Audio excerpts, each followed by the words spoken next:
Introducing the string light posts from Big Star Lights. These posts are designed to assist the hanging of your string lights and can be used in both indoor and outdoor spaces. Each order comes complete with 3 pieces and 1 cap. You can safely and easily build the string light posts by screwing the 3 pieces together and the end cap on top, which is used to attach to the string lights.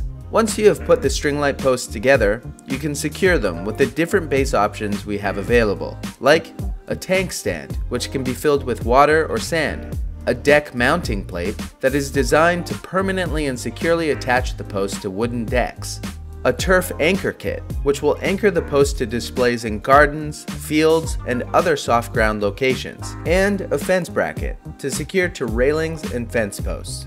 Our adjustable guy lines are also available, which can be purchased along with support stakes to help secure and counter the pull of the string lights.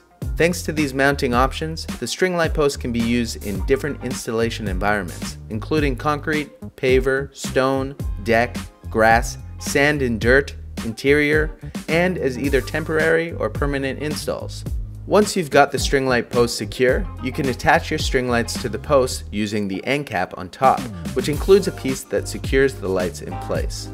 The string light posts are perfect for weddings, festivals, backyards, patios, and really wherever you can find use for them. They will add to the ambiance of whatever setting you use them in and go along perfectly with our many color options for lights. Visit bigstarlights.com to place an order and save 30% when you bundle 10 posts with all accessories included.